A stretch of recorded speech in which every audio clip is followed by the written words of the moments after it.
Good afternoon students. आज मैं आपको कविता उषा का के विषय में बताऊंगी। उषा कविता को लिखा है शमशेर बहादुर सिंह ने। इसके कवि हैं शमशेर बहादुर सिंह। शमशेर बहादुर सिंह एक जाने माने कवि हैं। इन्होंने उषा जैसा कि शीर्षक है कविता का, तो आप अंदाज लगा सकते हैं उषा का मतलब प्रातः होता है। तो इन्होंने प्रातः काल का बड़ा ही खूबसूरत वर्णन किया है। प्रातः काल के सौंदर्य के रंग रूप और वातावरण का बहुत ही सूक्ष्म चित्रण किया है उन्होंने। जब सूर्य उदय नहीं होता उससे पहले आकाश कैसा होता है, उसका रंग कैसा होता है, वो किसके समान नजर आता है, और जब सूरज निकल आता है तो कैसा हो जाता है।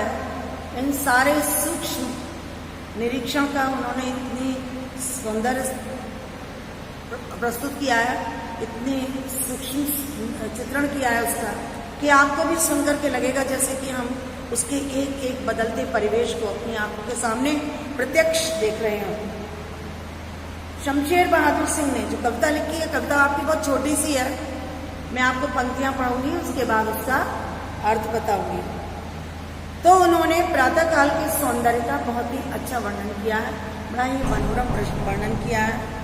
और सूर्योदय हो जाने पर वो उषा का सारा सौंदर्य समाप्त हो जाता है और सूर्य निकल आता है। तो आप इसकी पंक्तियां सुनिए। प्रातः नभ था बहुत नीला शंख जैसा, भोर का नभ राख से लीपा हुआ चौका, ब्रैकेट में अभी गीला पड़ा। ये तीन पंक्तियों में ही बहुत सारे भाव छिपे हुए हैं।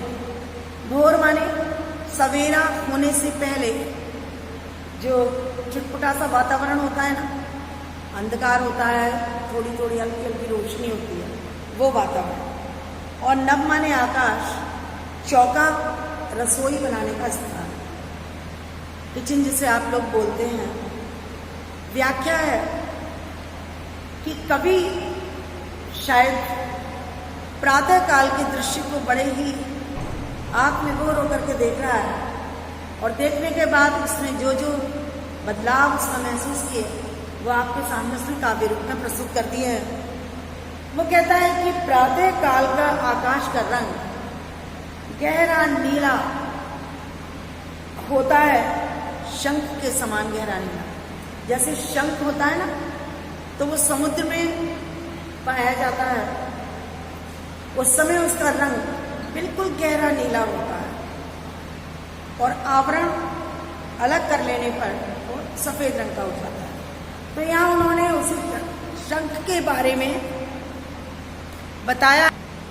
तो यहाँ पर कवि कहता है कि प्रातः काल के आकाश का रंग बिल्कुल शंख के समान नीले रंग का है।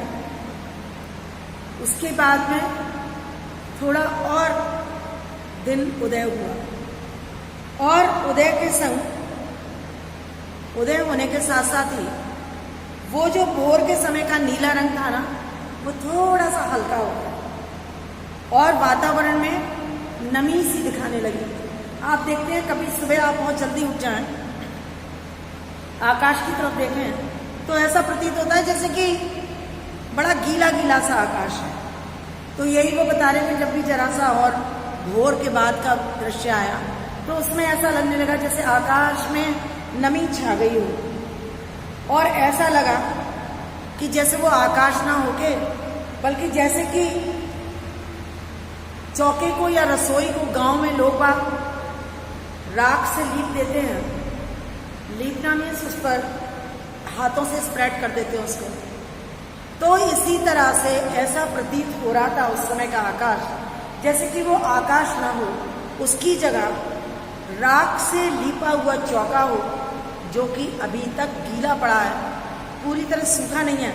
उस समय आकाश में कहीं कहीं एकदम सफेद रंग होता है, कहीं एकदम स्लेटी जैसा रंग हो जाता है, कहीं ऐसा लगता है जैसे भिगा दी जाती है ना चीज, तो उसका रंग होता है वैसा हो गया हो।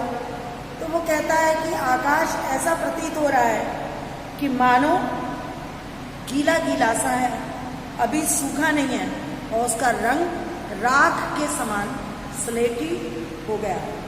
ये था आपका इसके इन पंक्तियों का भाव। अब भाव में कहने का तात्पर्य कि उस समय प्रातःकाल के समय उसने आकाश में होने वाले परिवर्तनों को वर्णित किया है। उसके बाद इसमें प्रश्न जो होते हैं परीक्षा में, उसकी 3 पंक्तियों को लिखने के बाद परीक्षक कुछ प्रश्न पूछ लेते हैं। उनमें अर्थग्रहण संबंधी प्रश्नोत्तर होते हैं। तो इसमें कुछ भी पूछ सकता है कि कवि या कविता का नाम लिखिए, या प्रातः काल के समय उसकी समानता नीले शंख से क्यों की गई है, आदि इस प्रकार से। अच्छा, शिल्प सौंदर्य में सौंदर्य बहुत प्रश्न संबंधी प्रश्न होते हैं। तो शिल्प सौंदर्य में आप देखिए, जिस इसमें इस पंक्तियों में, इन पंक्तियों में खड़ी बोली है, सरल हिंदी भाषा का प्रयोग किया गया है। उसमें कोई कोई लोक भाषाओं के शब्द भी आ गए हैं, जैसे लीपा हुआ, चौका, ये सारे लोक भाषाओं से लिए गए हैं। तो इसमें आपने देखा कि भोर का वातावरण का उन्होंने बहुत सूक्ष्मता से वर्णन किया है, और उन्होंने बताया कि इसका रंग गहरा नीला होता है, शंख जैसे। इसमें ये पंक्ति है, भोर का प्रातः नभता बहुत नीला शंख जैसे। यहाँ पर शंख के समान नीला बता गया है, इसलिए यहाँ पर उपमा अलंकार है। शंख जैसे में उपमा अलंकार है। और गीली राख का चौका, राख से लीपा हुआ चौका जो अभी गीला पड़ा है, तो राख से लीपा हुआ चौका, इसमें राख से लेकर के गीला पड़ा है, यहाँ तक आपका उपमा अलंकार है।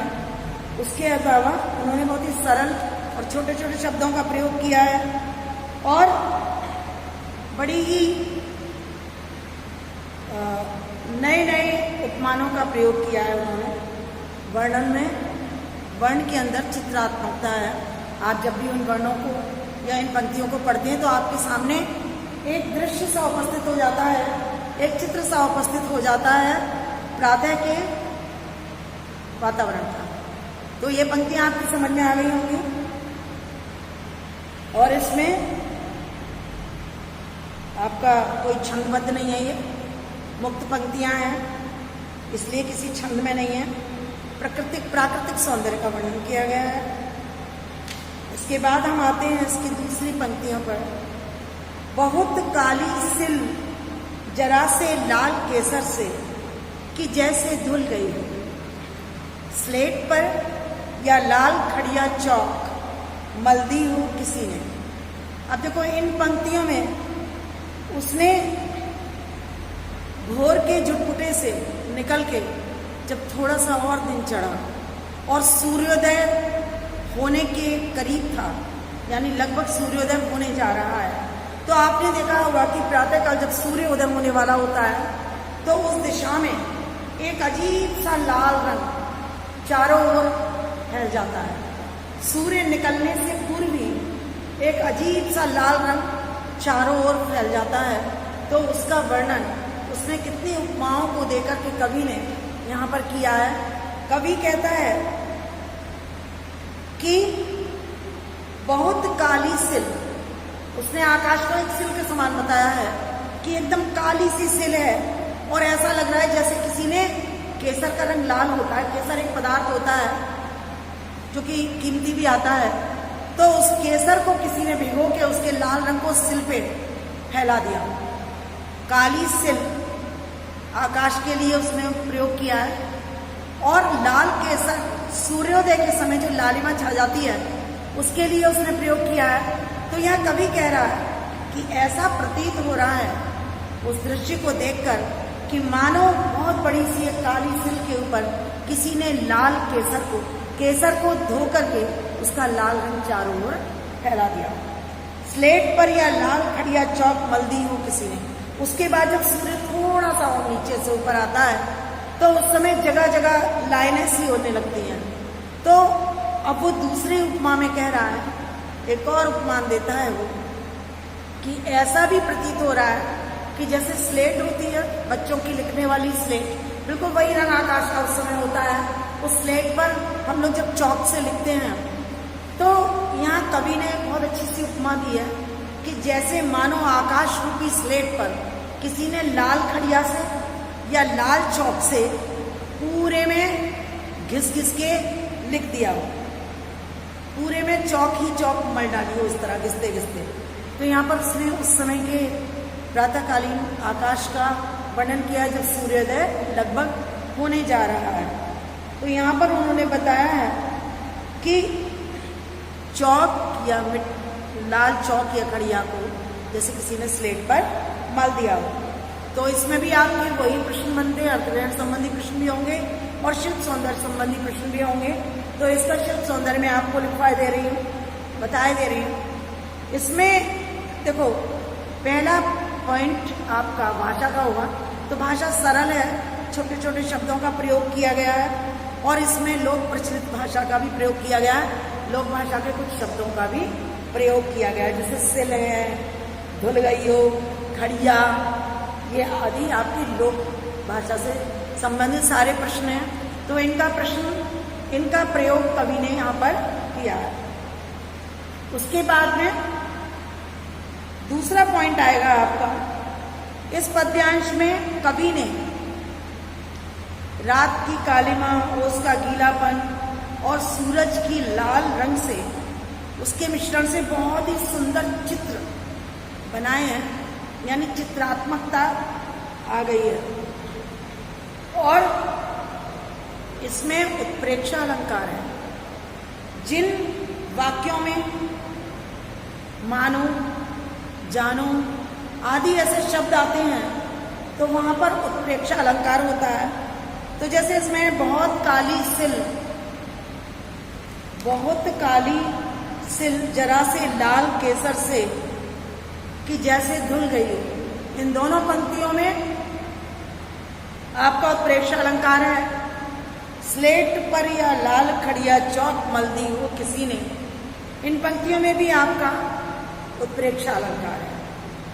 उसके अतिरिक्त काली सिल, यहाँ पर ला वर्ण आगे पीछे आ रहा है, दोनों में ला वर्ण का प्रयोग किया गया। अनुप्रास अलंकार है, छंद से मुक्त है, किसी बंधन में नहीं बंधी हुई है।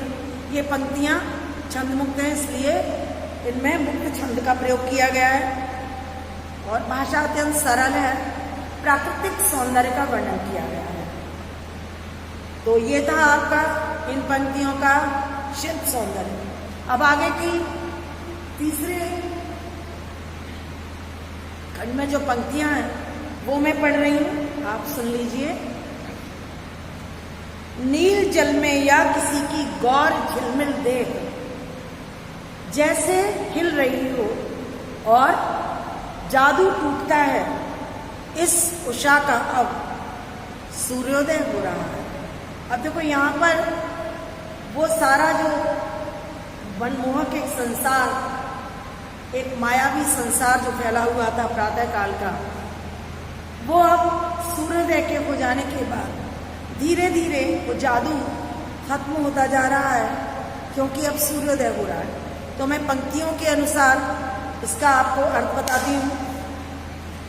उनमें पहली पंक्ति है कि नीला जल, भोर के समय जब आकाश पूरा नीला होता है और सूरज निकल आता है, तो उसकी जो आभा, उसका जो प्रकाश जब पड़ता है आकाश के ऊपर, तो उस समय का सौंदर्य ऐसा प्रतीत होता है, ऐसा लगता है मानो नीले रंग के जल में किसी गोरी सुंदरी की देह झिलमिला रही हो। देखिए कवि की कल्पना कितनी सुंदर है कि उसने वहां पर सूर्य की आभा को एक गौर शरीर से लिया है, एक सुंदरी की गौर देह जो है वो झिलमिल कर रही हो नीले रंग के जल में, ऐसा प्रतीत हो रहा है। कुछ समय के बाद सूरज निकल आया और अब उषा में जो पल पल दृश्य बदल रहे थे, जो पल पल रंग बदल रहे थे, उनका सौंदर्य एकदम से समाप्त हो जाता है, क्योंकि सूर्य के आगे तो कोई टिक नहीं सकता। और सूर्य की रोशनी इतनी तेज होती है कि प्रकृति के सारे रंग उस समय समाप्त हो जाते हैं, केवल सूर्य का प्रकाश रह जाता है। तो अर्थात वो कह रहा है कि सूर्योदय हो गया और प्रकृति के सारे रंग समाप्त हो गए, क्योंकि अब सूर्योदय हो रहा है, यानी अब सूर्योदय हो चुका है। इन पंक्तियों को आपने समझ लिया होगा।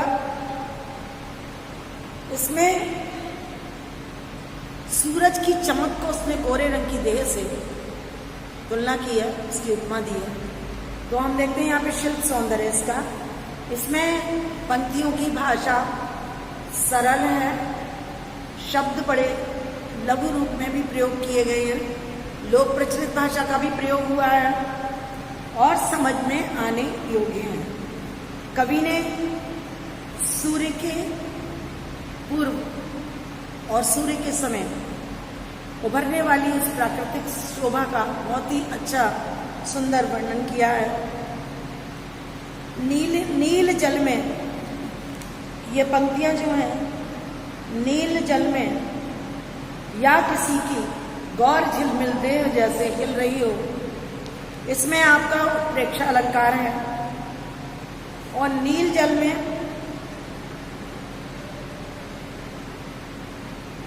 या किसी की, इनमें आपका अनुप्रास अलंकार है। और भाषा में चित्रात्मकता है, क्योंकि जब भी हम इन पंक्तियों को पढ़ते हैं तो हमारी आंखों के समक्ष, सभी पाठकों की आंखों के समक्ष एक चित्र सा उपस्थित हो जाता है, इसलिए भाषा में चित्रात्मकता है। और नीला जल नीले आकाश को प्रस्तुत कर रहा है, यानी नीले आकाश का द्योतक है। और गोरी झिलमिल देह उगते हुए सूर्य के प्रकाश की द्योतक है। तो इस तरह से आपने देखा कि इन पंक्तियों में श्री शमशेर बहादुर सिंह ने बहुत ही सूक्ष्मता से प्रातःकाल के एक एक रंग का, एक एक वस्तु का निरीक्षण किया है और आपके सामने उसके बदलते परिवेश को अपनी कल्पनाओं के रंग में संजो करके प्रस्तुत किया है। तो कविता अत्यंत सुंदर बन पड़ी है और कविता में बहुत अच्छे अच्छे उन्होंने उपमानों का प्रयोग किया है। तो इसमें भी आपको प्रश्न कहीं से भी दे दें वो, तो आप उसको लिख सकते हैं। नए नए उपमानों का प्रयोग किया है उन्होंने। तो इस तरह से आपकी ये कविता पूर्ण हो गई। इसमें कुछ प्रश्न हैं जो सौंदर्य बोध संबंधी प्रश्नोत्तर में दिए जा सकते हैं, या वैसे भी सामूहिक रूप से भी प्रश्न आते हैं। वैसे तो इनमें दो तरह से आते हैं, एक तो पंक्तियां देने के बाद अर्थग्रहण संबंधी प्रश्न होते हैं, फिर पंक्तियां दे करके सौंदर्य बोध संबंधी प्रश्न होते हैं, उसके बाद में फिर दो प्रश्न दिए जाते हैं जो काव्य से संबंधित होते हैं। तो मैं कविता से संबंधित दो प्रश्न आपको दे रही हूँ, वो आप स्वयं ही लिखेंगे और लिख करके उसको देखेंगे कि आप लिख सकते हैं या नहीं। तो आपका पहला प्रश्न है, क्वेश्चन नंबर 1, कविता के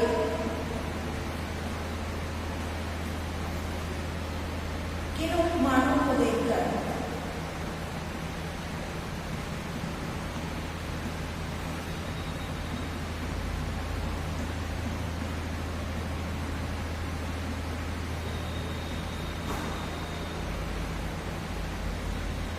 ये कहा जा सकता है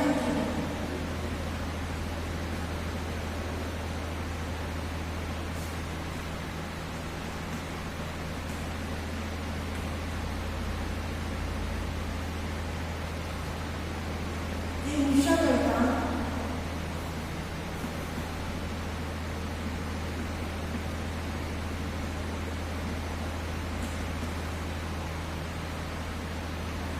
गांव की सभ्यता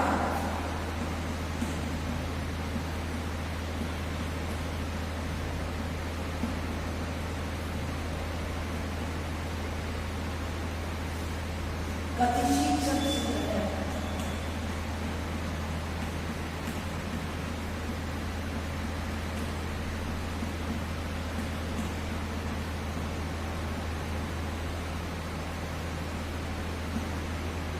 नंबर 2,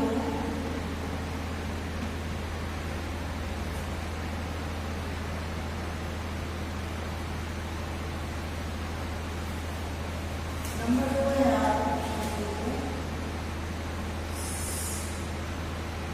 गोल्डे रंग को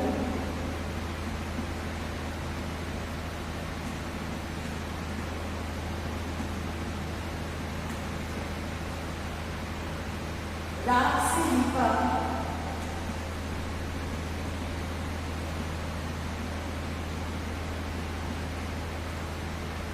गीला चौड़ा भी कहा गया है।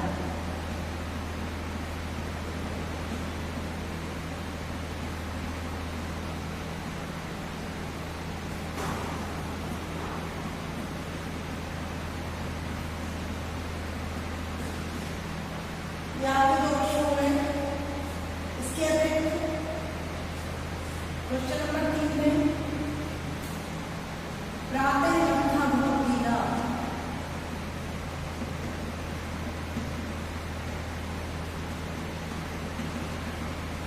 से लेकर गौर जीवन में जैसा लगेगा।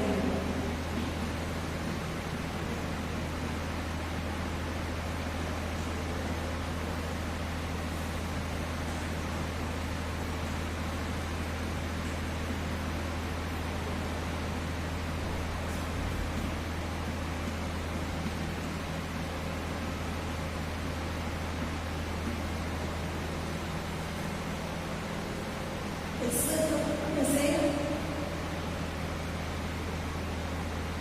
पहला प्रश्न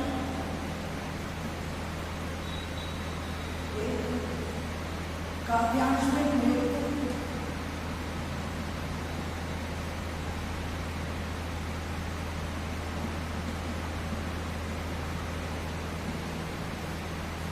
उपमानों का प्रयोग कीजिए। उपमानों का उल्लेख कीजिए।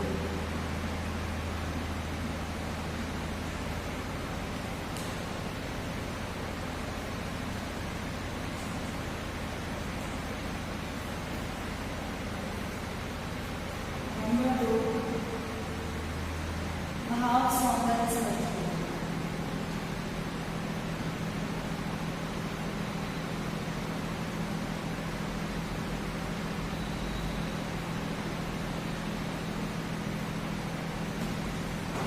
ये प्रश्न आप स्वतः ही घर से लिखेंगे, घर पर बैठकर लिखेंगे और इनके उत्तर सही सही रहेंगे। उम्मीद है आप लोग इसे कर लेंगे, क्योंकि आपकी कविता तो समझ में आ गई होगी। अगर फिर भी ज़रूरत हुई तो मैं आपको नोट्स भी दे दूँगी।